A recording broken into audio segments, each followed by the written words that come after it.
Hola a todos, bienvenidos una vez más a la sección de entrevistas a personas conscientes de Espacio Sutil Televisión. Yo soy Ricardo Izquierdo, terapeuta y parte del equipo de Espacio Sutil Televisión. Hoy tenemos un súper invitado, estoy muy contento de que esté con nosotros y tengo el orgullo y el privilegio de poder decirle amigo. Es una persona muy especial, es una persona que se dedica a la divulgación de conciencia, es licenciado en psicología, es terapeuta, es facilitador de POWA y ha sido ponente del Ufology World Congress. Tenemos con nosotros hoy a Óscar Mateo. Óscar, ¿qué tal? ¿Cómo estás? Muchas gracias por acudir a mi Pues llamada. muy contento, Ricardo, y además es un placer el compartir contigo espacio, porque de verdad que, bueno, desde que nos conocemos tengo mucha afinidad contigo, me has hecho alguna sesión, yo te he hecho a ti alguna sesión, hemos intercambiado ahí postalillas y no, una maravilla, estupendo, encantado porque además creo que es muy necesario hacer cosas como la que vamos a hacer este ratito. Genial, genial. Óscar hace muchísimas cosas, como os he dicho, es casi incontable todo lo que hace. Y hoy vamos a hablar de un tema, porque Óscar ha escrito un libro nuevo, Óscar también es escritor, y ha escrito un libro nuevo que se llama El contrato de Teo. Y bueno, es un libro que no os va a dejar indiferentes, es un libro que os va a sorprender mucho. Y hoy vamos a hablar sobre este libro, sobre su contenido, qué nos quiere contar Óscar en el libro. Pero como es de obligada ceremonia, la primera pregunta que te voy a hacer, Óscar, como hacemos en todas las entrevistas, es ¿cómo fue tu despertar en la espiritualidad? Cuéntanos. Pues yo diría que fue una situación de esas que como que la vida me estaba esperando a la vuelta de la esquina, ¿sabes? Debo reconocer que en mi familia siempre estos temas, por lo menos una visión trascendente, una visión alternativa, ha habido siempre en mi casa de origen. Toda mi familia eran personas que leían muchísimo, pues libros de Richard Bach, libros de Lobsang Rampa, libros de Raymond Moody, bueno, de Hermann Hesse, todo lo que nos podamos imaginar. Pues desde jovencito ya estaba leyéndolos, porque en casa eran libros que nos intercambiábamos entre los hermanos, con mis padres, y a veces cuando teníamos ocasión de comer juntos, pues se debatía, se hablaba de esos temas. Y bueno, no es que hubiera grandes experiencias o sucesos muy llamativos, pero sí eran temas, digamos, hacia los que estábamos abiertos. Yo tuve la oportunidad de conocer a un psiquiatra muy relevante porque trabajó en NASA antes de venir a España, que luego se convirtió en un asesor del rey, de, de Juan Carlos, no de Felipe, y con 19 años ya hice sesiones y un entrenamiento con él de control mental, lo que llamaban control mental Silva, etcétera. Bueno, y fue muy interesante. Y ocurrieron cosas curiosas y demás. Bueno, pero para mí el despertar viene cuando yo tengo unos 30 y pocos años y daba clases de unas asignaturas de psicología social, antropología, unas colaboraciones que hacía yo a gente que estaban trabajando para hacerse asistentes sociales. Y un alumno, que era un hombre muy especial, que además ahora en abril, que iré a Sevilla a hacer actividades allí, voy a reencontrarme con él. Este hombre era un cura, era una persona que llamaba la atención por su madurez, por su humanidad. Un día me dijo, oye, yo es que me gustaría hablar contigo de un tema, pero no me atrevo porque te veo tan científico. Es verdad que yo, bueno, pues sí, mi forma de ver el mundo era una forma basada en la ciencia, con mucha matemática, tengo mucha formación en matemáticas y demás. Entonces, bueno, yo le dije, venga, háblame, pero no te cortes. Y entonces él me empezó a hablar de espiritualidad, pero no como esperarías de un cura. Y él me decía que, por ejemplo, él para alcanzar estados de conexión con lo divino, él empleaba el zen y me descolocó mucho. Yo dije, pero ¿qué me está contando este hombre? Vamos a ver, no es un cura católico, ¿por qué me está hablando de zen y demás? Yo no tenía las piezas del puzzle encajadas y he tardado mucho en encajar muchas piezas del puzzle. Y él, bueno, lo que yo le dije, bueno, pero explícame qué es eso de la meditación Zen. Y él me explicó. Y a partir de ahí, en un momento determinado, yo le dije, joder, pues si tú me enseñas, pues voy a probar.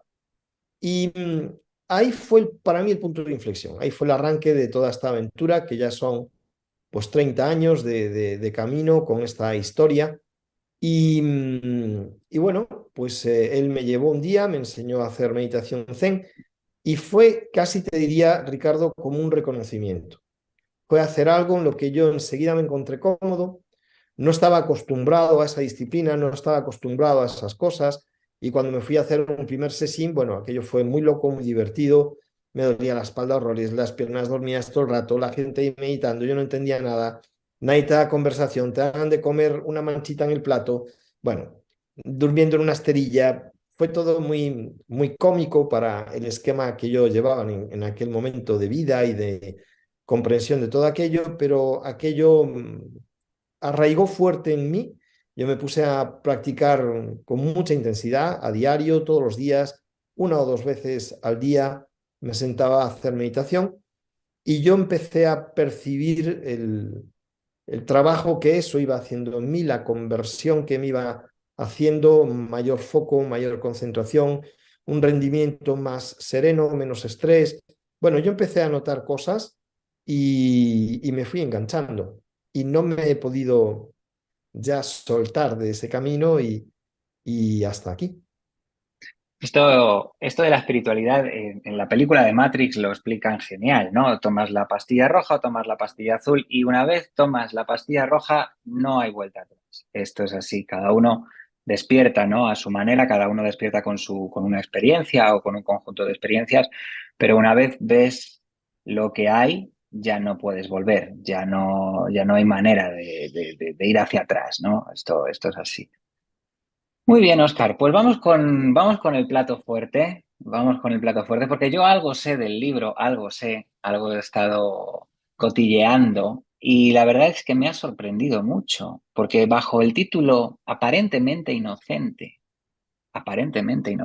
del contrato de Teo, se esconde algo que no es nada inocente, que es muy potente y, y bueno, evidentemente quiero que lo cuentes tú. Cuenta esta historia, cuenta qué es lo que quieres, lo que has querido contar, cuenta la razón de existir del viaje de Teo, del contrato de Teo, perdón. Pues no, y se podría denominar tranquilamente el viaje de Teo también, porque en el fondo es un viaje hacia uno mismo, es realmente la exploración hacia adentro y no hacia afuera, la búsqueda de respuestas que yacen en nuestra naturaleza interna, no en ningún otro lugar. Y bueno, era un proyecto que yo tenía en mi interior desde hacía bastante tiempo, pero no me sentía capaz de afrontarlo. Necesitaba una madurez escribiendo, necesitaba encontrarme yo en la forma adecuada para poder abordarlo.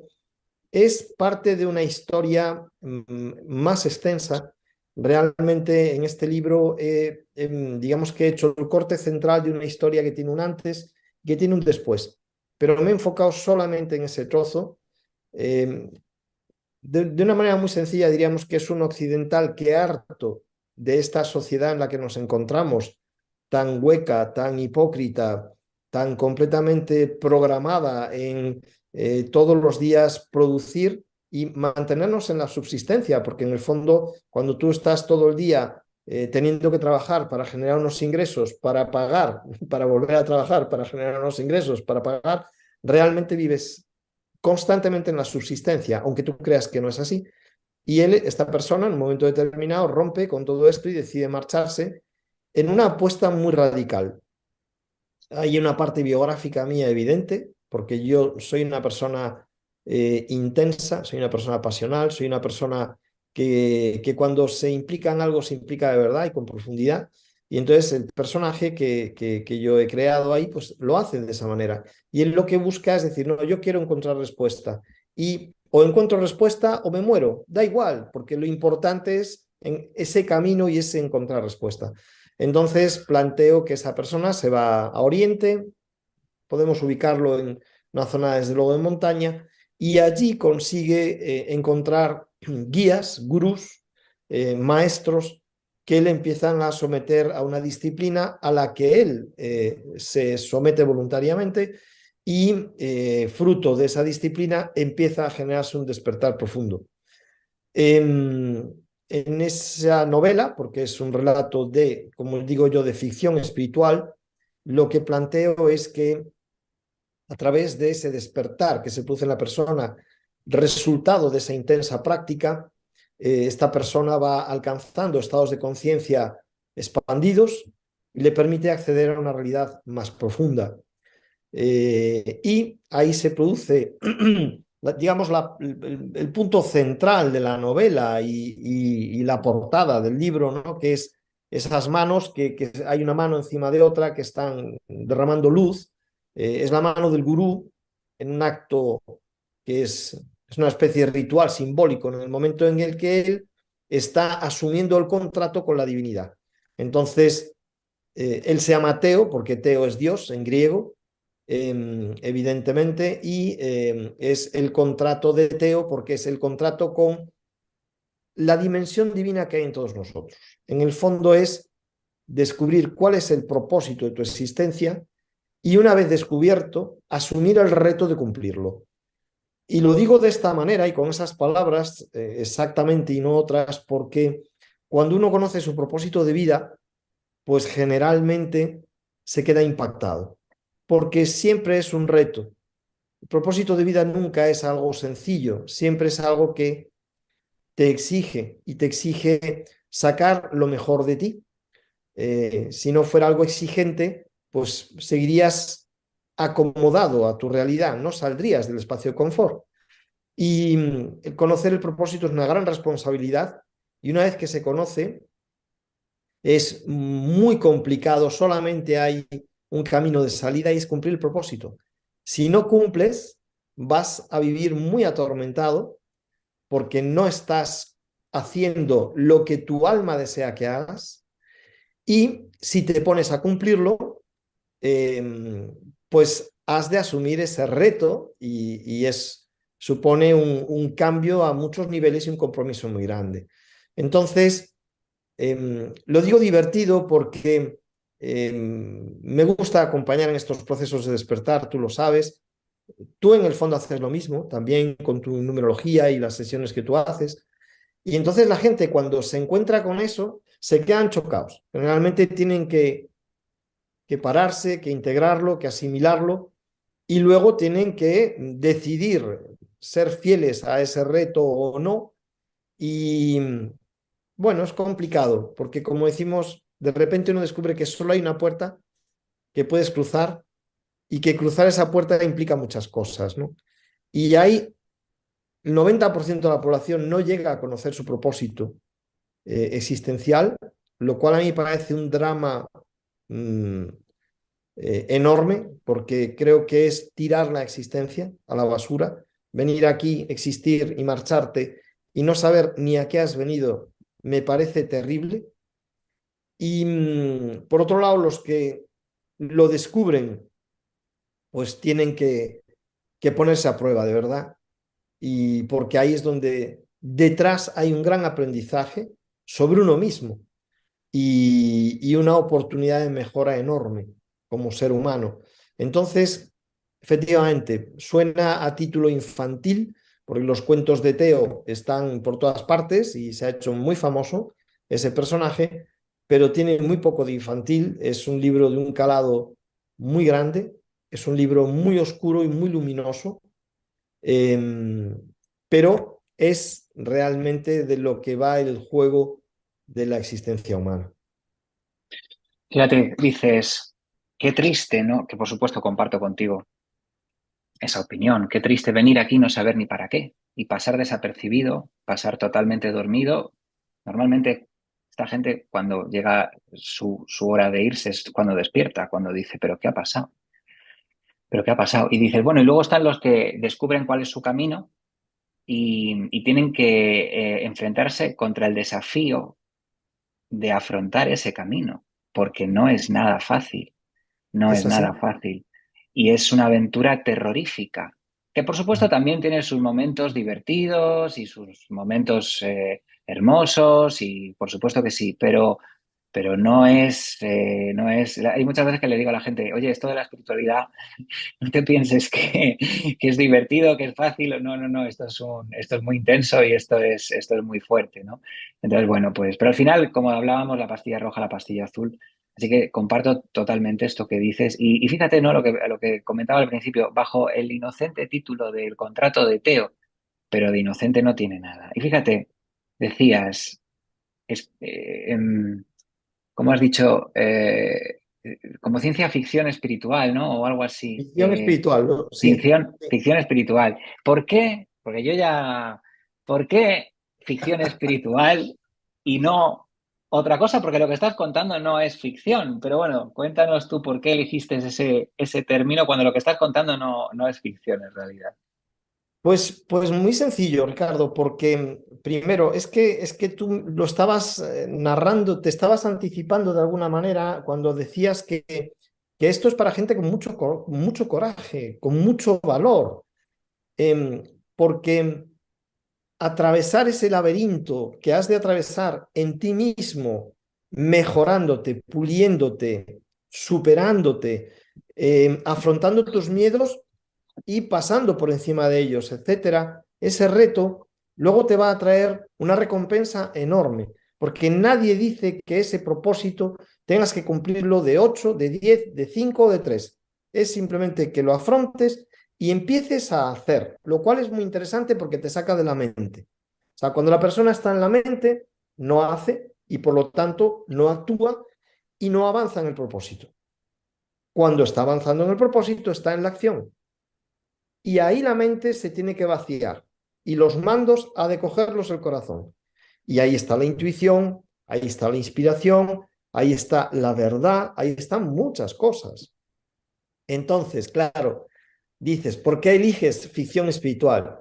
Tenía que decir cosas tan gordas, tenía que dar, casi te diría que coces, pedradas de verdades tan grandes, que dije yo, mira, lo voy a plantear como un relato, porque si tú a la gente le cuentas esto como otro ensayo más que yo podía haber escrito, no lo van a encajar, no pueden asumirlo, no lo pueden encajar.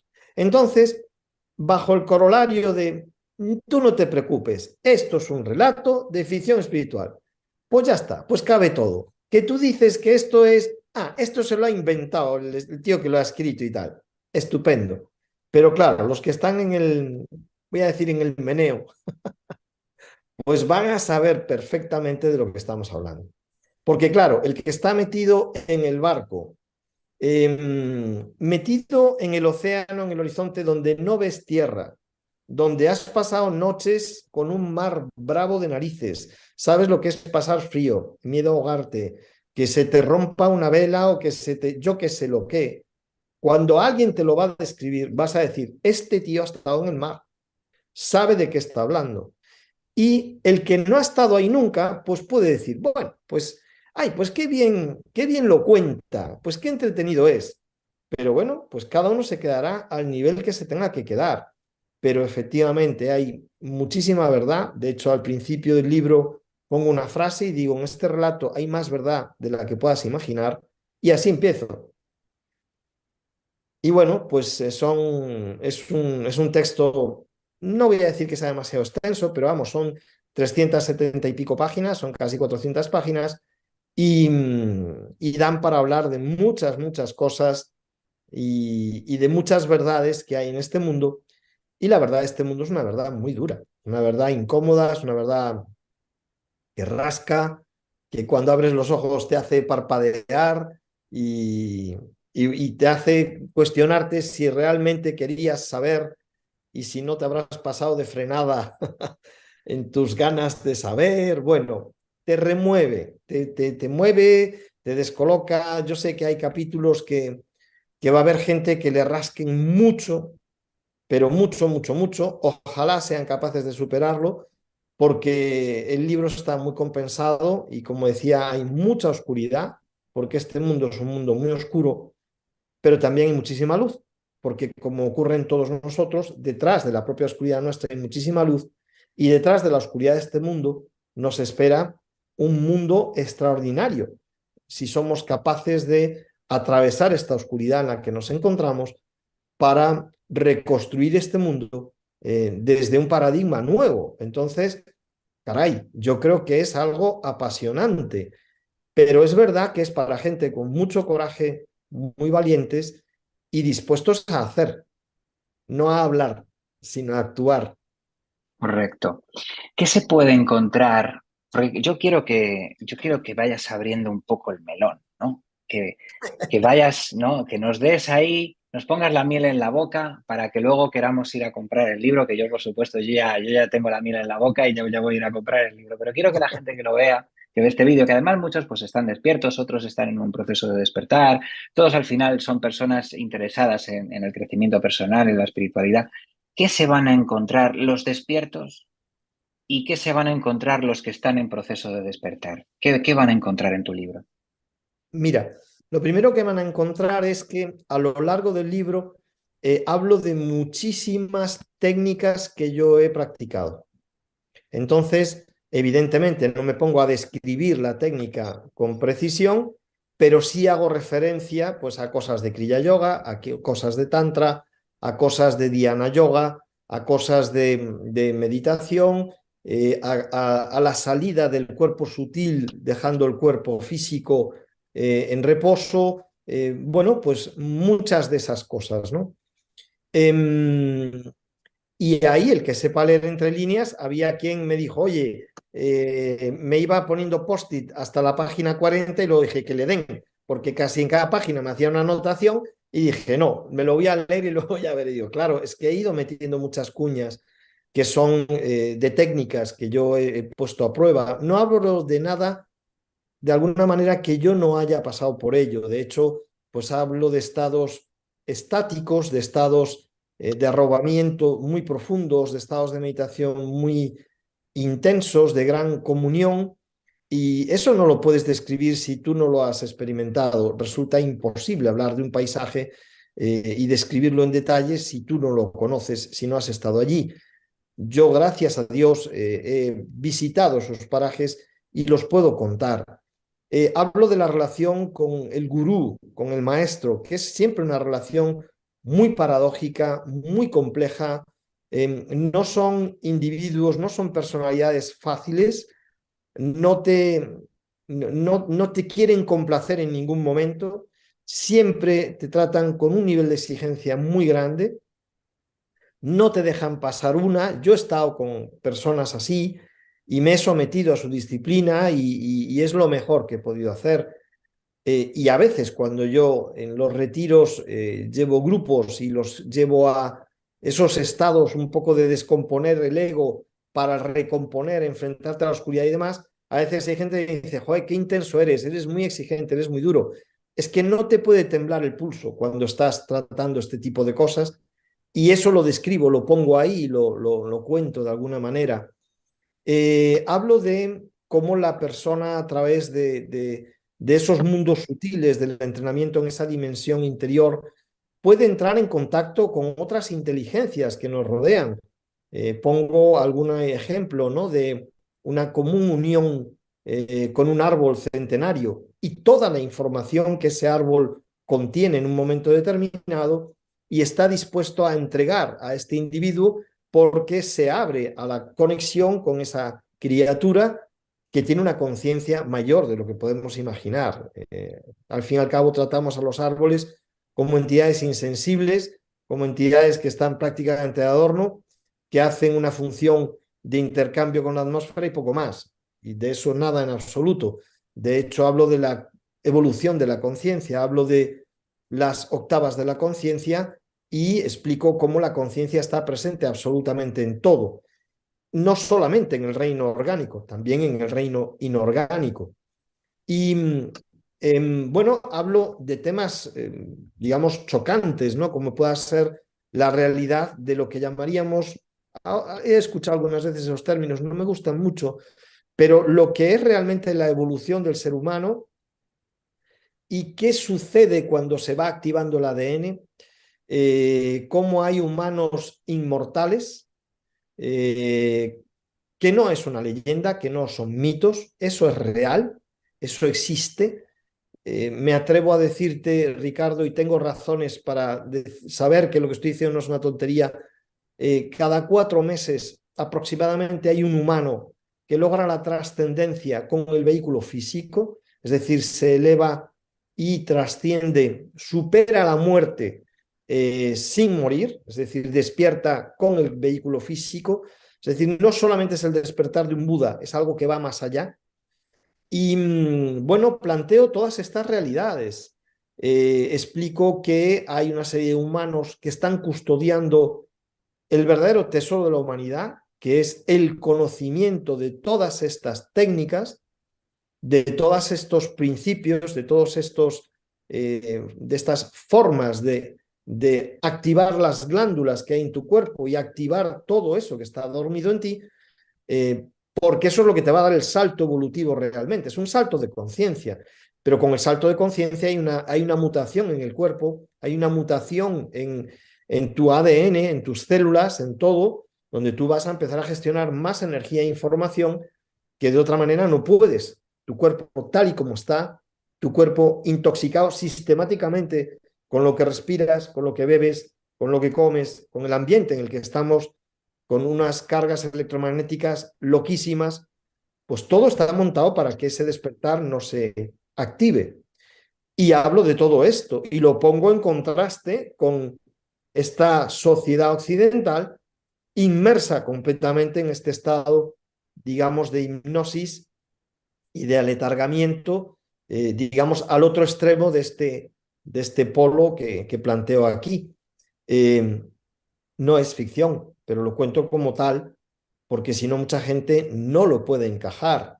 Eh, Hacías referencia, ¿no? Decías, bueno, yo sé alguna cosilla del libro y tal, haciendo una presentación el otro día, pues al rato de terminar la presentación hubo personas que se vinieron y alguna persona estaba casi, te diría, en estado de shock con las cosas que yo había contado, estaban como con un descoloque enorme y decían, mire usted, es que yo he estado en la presentación, le he escuchado y es que no salgo de mi asombro porque dijo usted esto y aquello y lo otro y estaban diciendo, no lo puedo encajar. Bueno, pues tómese su tiempo y le puedo decir además que hay muchas referencias. Yo en el libro podría poner un montón de referencias de bibliografía, de fuentes y demás. Y como no quería hacer un ensayo, no lo he hecho en la abundancia que podría haberlo hecho, pero pongo bastantes referencias. Digo, mire usted este autor, mire usted, explore pero aquí, tire de este hilo. Vale, no te pongo la referencia exacta, léase usted esto, pero indague este tema, a ver lo que se encuentra, ¿sabes? Entonces realmente dices tú, caray, el que sea un poco avispado va a decir, ostras, aquí hay un, como dices tú, un melón, pero muy grande, hay melones, sandías y de todo. Mira, creo que es muy buena idea esto que has hecho de novelar el texto. Yo soy ferviente lector de ensayos y me encanta, pero sí que es verdad que hay veces que te cuenten esta historia como tú estás haciendo, cuando digo historia me refiero a todo lo que quieres narrar dentro del libro, a través de una historia de este personaje, dando esas referencias de libros. Creo que es muy útil porque a ti te pasa como a mí, que leemos muchísimo ensayo, leemos muchísimo libro técnico y llega un momento que la mente quiere relajarse y quiere distraerse, pero también quiere seguir aprendiendo.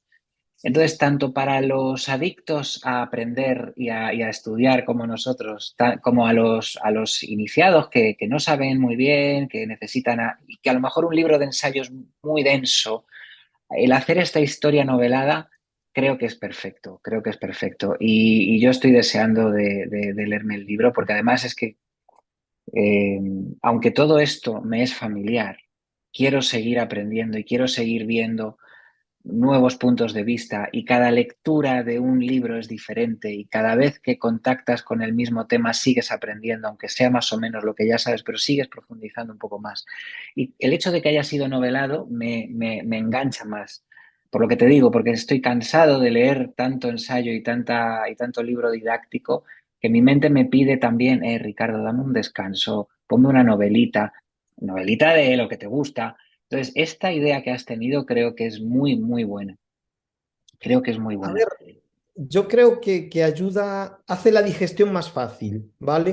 Ujú, Ya cuando tú te metas con él, pues ya verás que claro, hay pasajes donde hay diálogos entre los personajes, ellos viven una serie de experiencias y luego de alguna forma recapitulan sobre esas experiencias. Entonces, pues luego ahí hay diálogos que son muy profundos, que son rayan el ensayo, ¿vale? Sin ser ensayo, porque no me permitía nunca que hubiera párrafos muy largos, que hubiera textos muy extensos. Quería que fuera algo siempre muy digerido sin pasarme. Prefería decir, prefiero quedarme corto a pasarme, porque además en los otros libros que yo he podido escribir, que son más de tipo ensayo, como tú muy bien dices, y que me pasa como a mí esos libros me vuelven loco, me encantan. Pues, ¿qué pasa? Que a veces hay gente que me ha dicho, joder, es que eres muy denso. Y es verdad, yo lo sé, es que pues puedo llegar a ser muy denso en cómo expongo algunas cosas. Y aquí yo no quería que ocurriera eso en absoluto y quería que hubiera cosas que te sorprendieran, ¿sabes? Yo, por ejemplo, ha habido amigos que cuando lo han leído y han visto el final han dicho, pero qué cabrón, o sea, pero qué cabrón, ¿cómo terminas así? Digo, bueno, es que había que romper un poco el esquema y la inercia y tal, ¿no?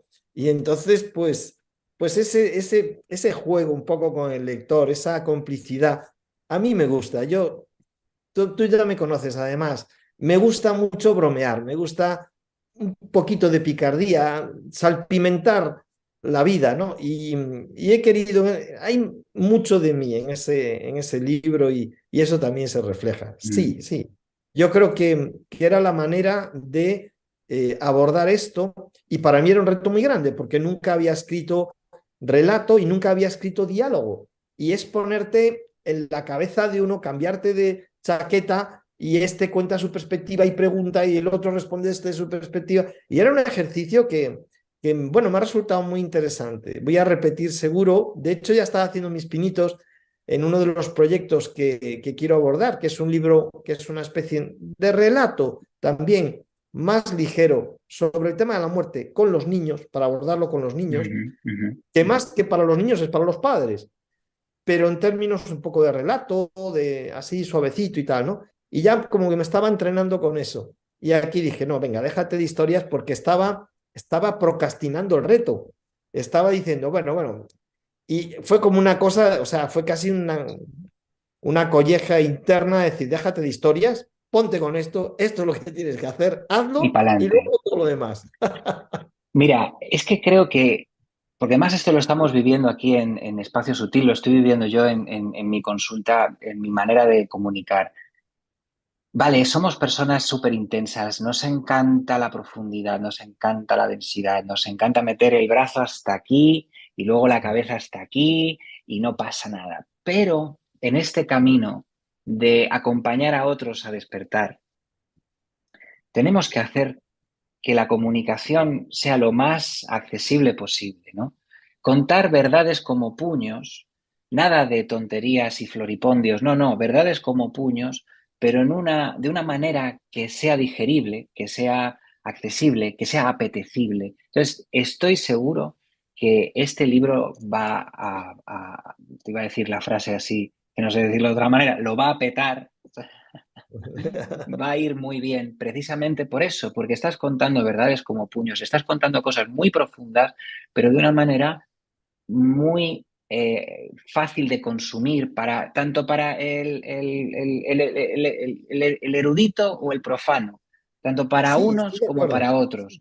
Y Sí, al sí. final nuestra vocación es ayudar a la gente a despertar, ayudar a la gente a ser feliz. Entonces, cuanto más accesible lo hagamos, mejor para todos. Así que genial, genial, Oscar. Fíjate, me estaría aquí hablando de esto 2 o 3 horas y tengo muchas preguntas para hacerte porque has hablado de los guardianes de los secretos, has hablado sucintamente pues de la conspiranoia, de los amos del mundo, has hablado de otra cosa que eran las octavas de conciencia. ¿Qué es esto de las octavas de conciencia? Pues mira, es un tema que además a mí en cierta medida me da un poco de rabia porque no quería hablar de este tema, lo tenía capado voluntariamente hasta no escribir el libro, porque quería hablar del mapa evolutivo de la conciencia, que era un concepto que yo había desarrollado hacía tiempo, pero no quería compartirlo, digamos, a saco hasta no ponerlo por escrito. Ahora ya lo he hecho, entonces ya para mí ya se ha abierto ahí una caja de Pandora. Mucha gente está hablando ahora de las dimensiones, pero nadie se para de escribirlas, nadie se para a explicar eso. Me encanta cuando la gente te dice, pasamos de la 3D a la 5D. Y entonces uno dice, ¿y por qué?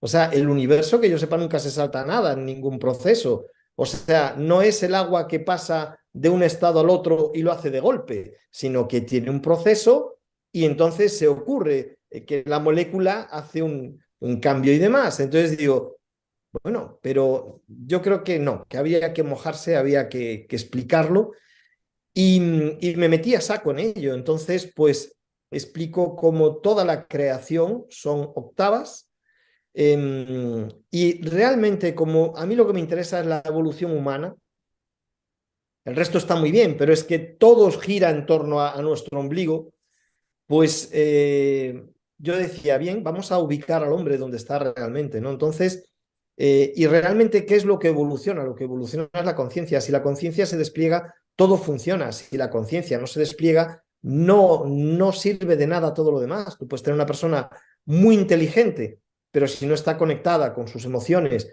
no tiene una inteligencia social, etcétera, puede ser un psicópata terrible. Entonces, eso no es evolutivo, eso es un arma prácticamente. O puedes tener una persona que tenga un físico espectacular y esté muy saludable, pero si detrás también no hay una conciencia, no hay una sensibilidad, etcétera, pues será un zoquete que podrá ejecutar unos movimientos maravillosos, pero poco más. Y así sucesivamente. Entonces, ¿de qué se trata? Esto es como una orquesta, donde por un lado está la inteligencia, por otro lado está la emoción, por otro lado está un vehículo físico, por otro lado está un cuerpo energético altamente complejo. Por otro lado están otras realidades donde tú puedes conectar con tu archivo acásico. Hay una inteligencia elevada, un logos, hay una chispa divina en ti, un alma, un espíritu. Pues ¿cómo se imbrica todo eso? Pues eso se imbrica porque tú eres un ser multidimensional.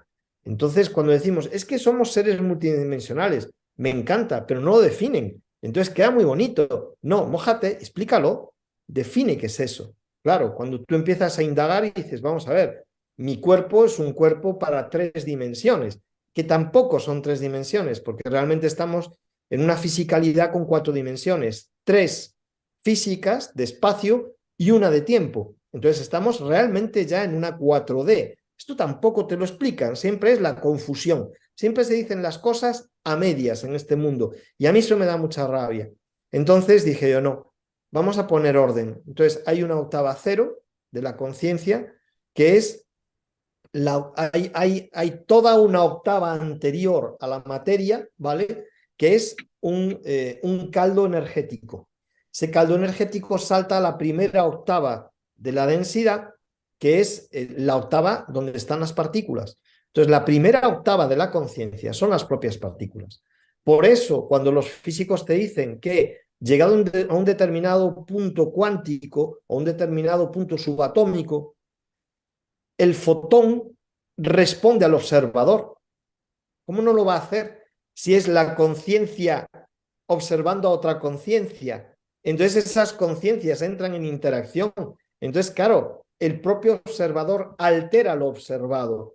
Claro, esa es la primera octava de la conciencia, donde está el fotón, que además el fotón tiene la característica de ser energía y ser partícula. Salta de un mundo al otro, de una realidad a la otra, porque la realidad que hay debajo es energética. Entonces se convierte en materia o vuelve al caldo energético.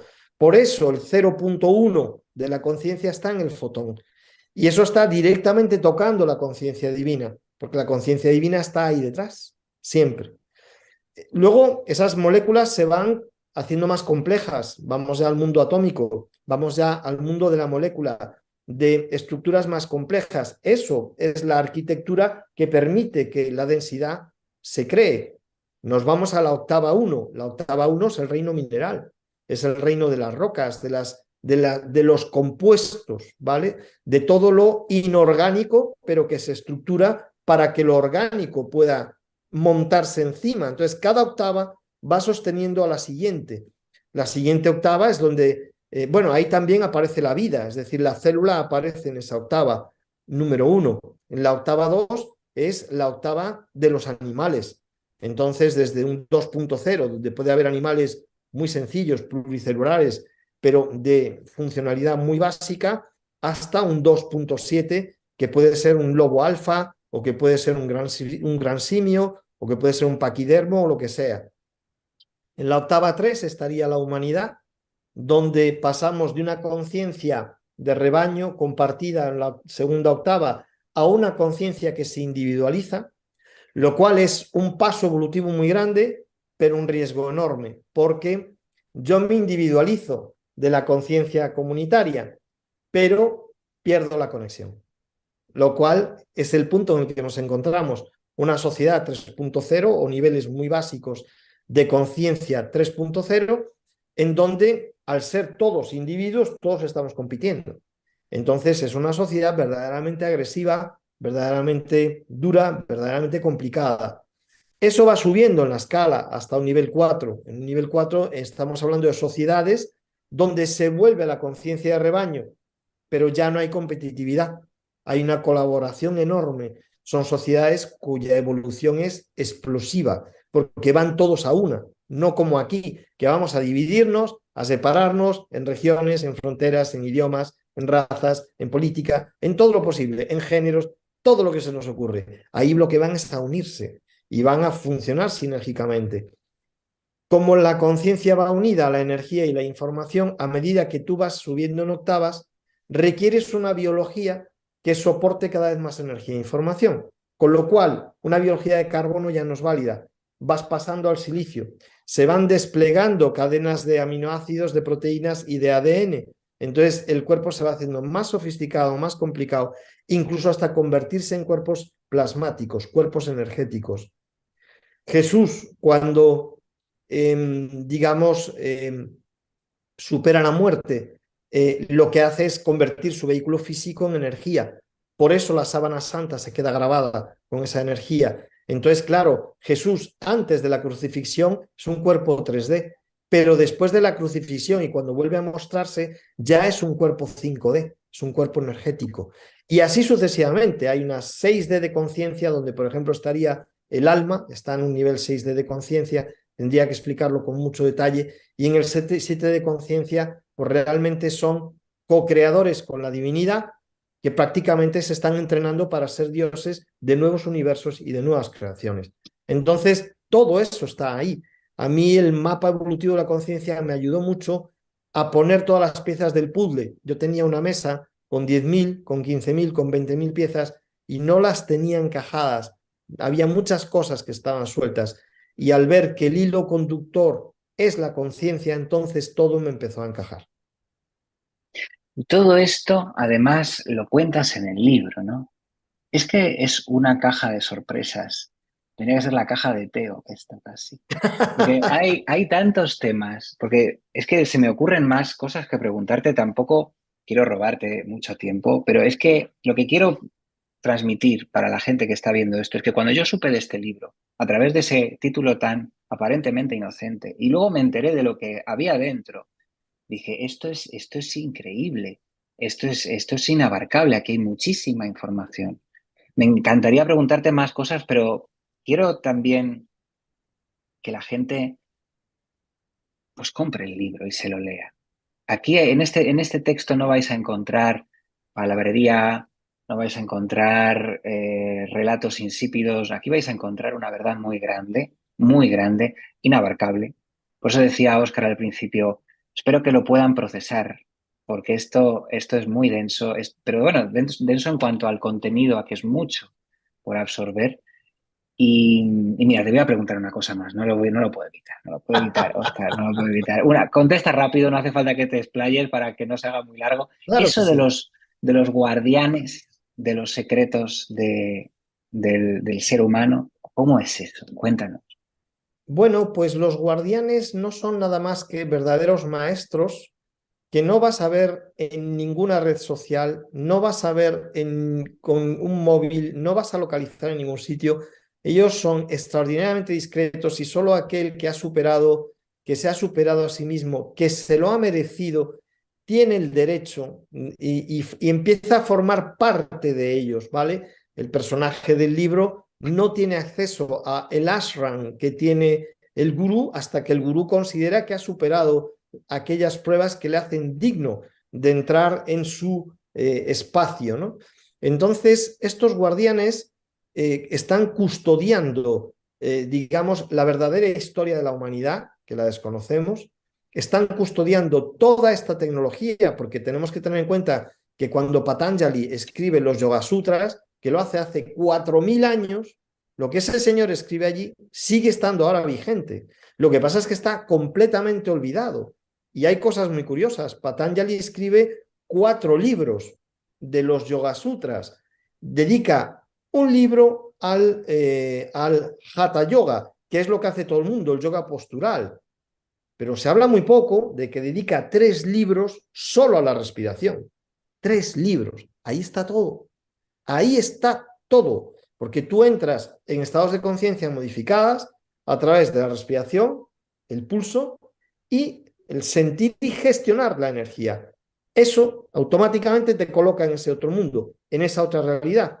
Entonces, estos seres humanos, que además deben protegerse porque la oscuridad va a destruirlos inmediatamente, no tienes más que ver la biografía de cualquier avatar, siempre son atacados, siempre son perseguidos. Pues estas entidades son muy conscientes de que esto es una lucha, una constante tensión entre el bien y el mal, que la humanidad sale de un ciclo extraordinariamente largo, una serie de yugas, que es como lo llaman los hindúes, de eras, que estamos saliendo de la oscuridad. Luego este mundo ha sido custodiado y gestionado por el príncipe de las tinieblas, que era lo que correspondía, y ahora se va a pasar el custodio a la luz. Entonces, ¿quién se va a hacer cargo? ¿Quién va a coger ese testigo? Evidentemente ningún político, lógicamente. Eso siguen siendo del otro lado. Pues Claro. lo cogen pues príncipes de la luz, y esos príncipes de la luz, podríamos decir, son estas entidades, que son lo que muchas veces llamamos maestros ascendidos, ¿vale? Que son miles de seres humanos que están ahí y que están pendientes de la humanidad, dejando que la oscuridad cumpla su ciclo, y ahora ya están llamando a la puerta de la oscuridad diciendo, oye, toc, toc, toc, dame el testigo, sabes que no te queda más remedio que dármelo, ahora me toca a mí, yo ahora me voy a hacer cargo de este mundo y ahora vamos a poner este mundo a despertar. Lo cual también, paradójicamente, Ricardo, y tú lo entiendes perfectamente, mucha gente no va a despertar y mucha gente ya no va a poder volver a entrar en este mundo, porque este mundo ya va a caminar hacia un ciclo de luz, un ciclo evolutivo, un ciclo de despertar, un ciclo donde la persona va a eclosionar al verdadero ser que es. No todo el mundo está preparado para eso.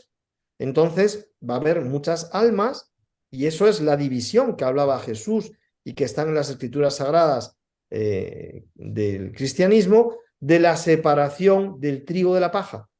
Entonces, pues este salto evolutivo que vamos a dar, no todo el mundo está preparado para darlo, pero es el punto de inflexión en el que nos encontramos. De verdad estamos en un momento histórico impresionante.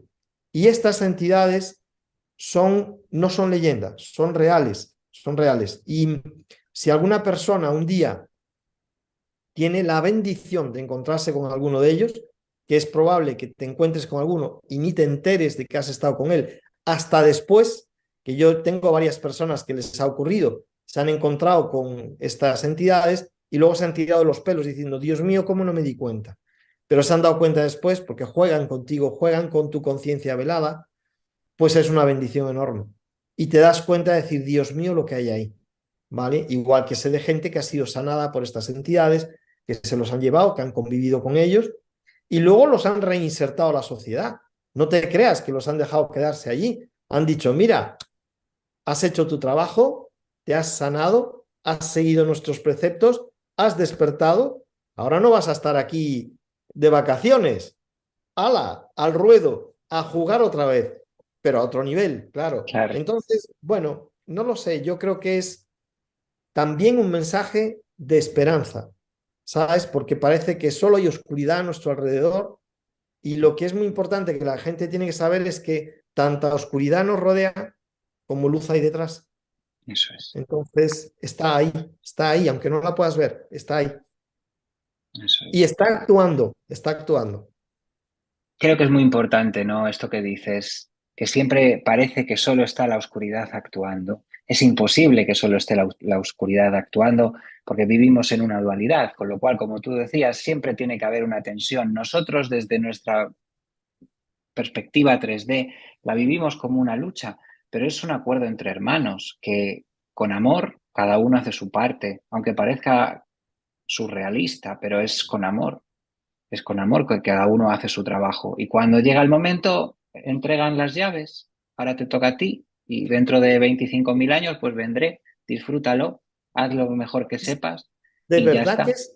es como lo estás diciendo textualmente. El mal es hijo de la divinidad también. Claro, claro. Y la divinidad emplea el mal, especialmente en mundos tan duales como este, porque tienen una función muy importante que hacer. Son un gran catalizador.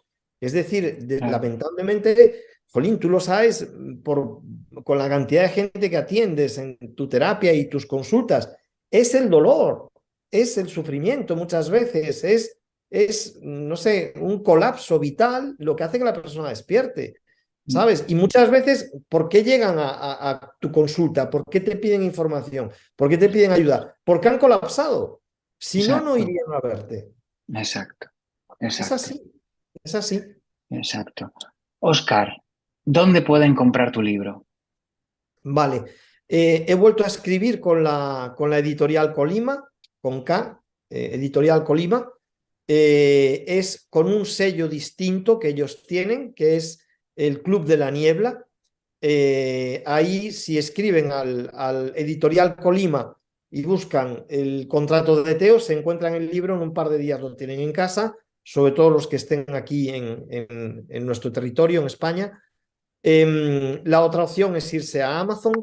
En Amazon también lo tienes. Es verdad que ahora al principio, pues hasta que todo esto entra en la distribución editorial normal y en las librerías, pues está tardando un poco, pero es un proceso natural. Y Amazon ha tenido varias veces ruptura de stock.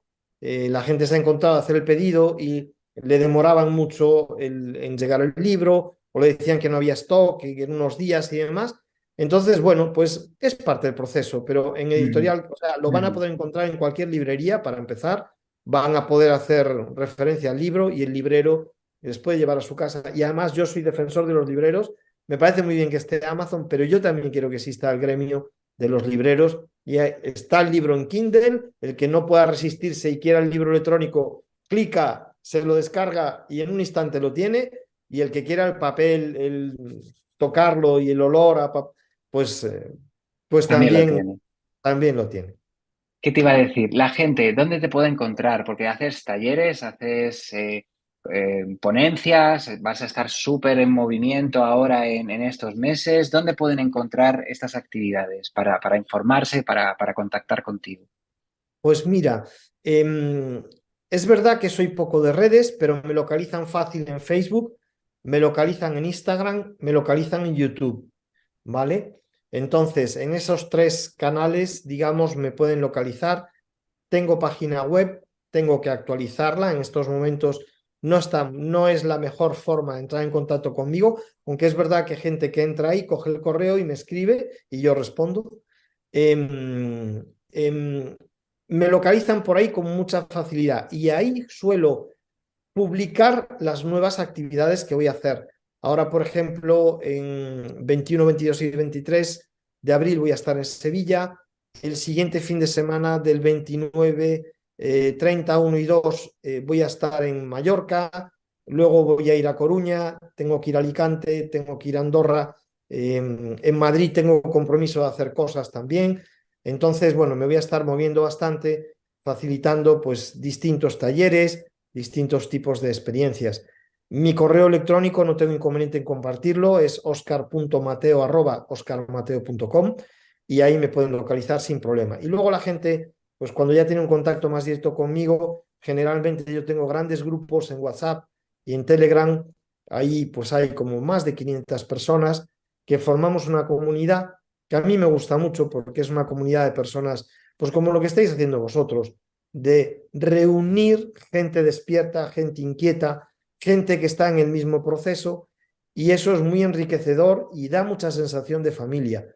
Ahora hacemos un encuentro que nos vamos a Soria y nos vamos a encontrar allí más de 70 personas y no vamos a trabajar, vamos a disfrutar de rozarnos, de encontrarnos, de tener una conversación y no tener que estar pensando qué digo o qué no digo, se van a ofender o van a pensar que soy un rarito. No, son gente como tú y como yo y que a veces se encuentran tan incómodos y tan descolocados en este mundo como podemos sentirnos nosotros.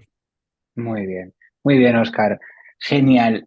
Aunque no lo parezca, pero en el vídeo editado van a salir tus correos, tus redes sociales para que la gente pueda verte tu página web, para que se puedan informar de tus actividades, del libro, de preguntarte cualquier cosa. Así que va a quedar puesto para que puedan acceder a ti. Y vamos ya con la última pregunta.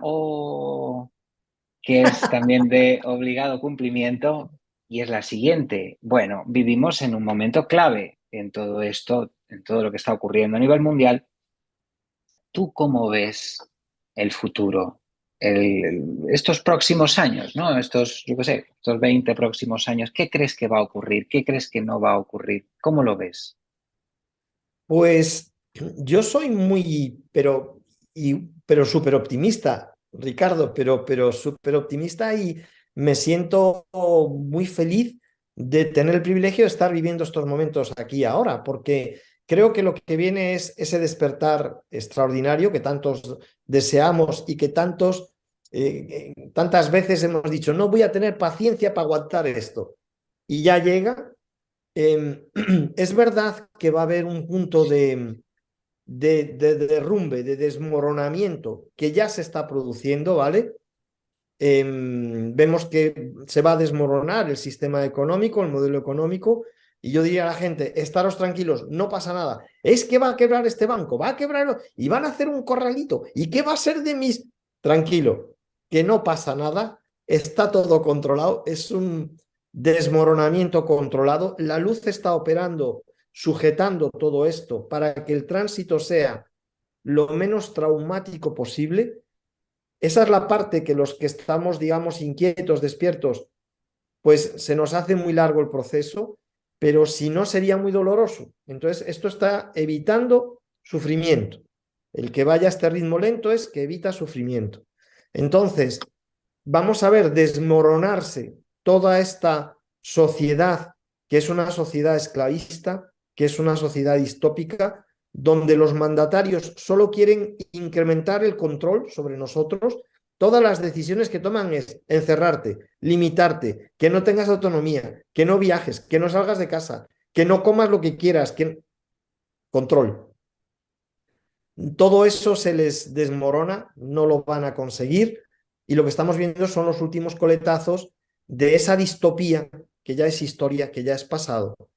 Es verdad que hay que pasar por el canal de parto, que es un momento crítico del parto. Yo creo que estamos a punto de sacar la cabeza. Mi hipótesis es que este año sacamos ya la cabeza como humanidad, luego ya los hombros y el resto salen solo, ¿vale? Pero estamos en ese momento de parto. Yo, como nos conocemos y nos seguimos, pues si hablamos de aquí a 6 meses o el año que viene, estoy seguro de que, oye, ¿te acuerdas que hablábamos del parto, tal, no sé qué? Mira, ya hemos cortado hasta el cordón umbilical. ¡Plas! Fantástico. Entonces, de verdad yo creo que el año que viene vamos a estar viviendo ya los inicios de una realidad muy distinta. Vamos a ver caer los gobiernos, eh, que no hagan caso de las noticias, porque las noticias son partidistas, solo nos cuentan la versión de la realidad que a ellos les interesa, pero ahora mismo hay países que están prácticamente en una revolución social que es imparable. Esa revolución social se va a ir contagiando y saltando fronteras y todos estos mandatarios que son unos locos tremendos y que están sirviendo a esos príncipes tenebrosos, pues es que ya no tienen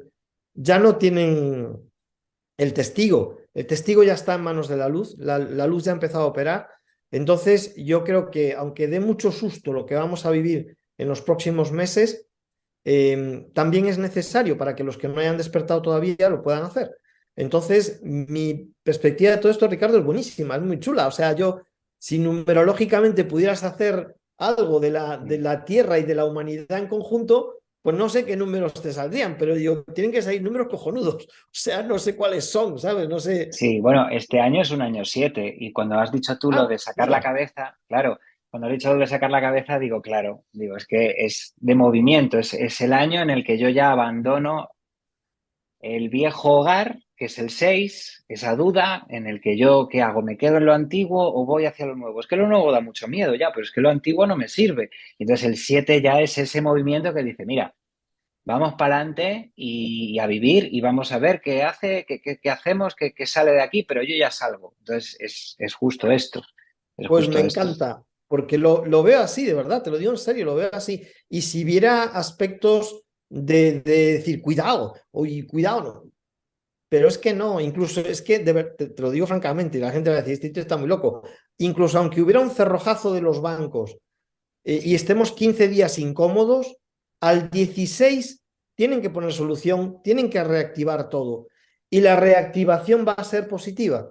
No, no va a seguir en manos de estos zumbaos. No podemos hablar más claro para que no nos censuren. Correcto, Pero, correcto. pero es así. Entonces yo soy muy optimista, creo que estamos viviendo, o sea, si tuviéramos que coger 100 reencarnaciones, esta sería la que recordaremos muchas veces, Estoy de diciendo, acuerdo. fue la leche. Estoy de acuerdo, Oscar. Estoy de acuerdo y comparto tu optimismo.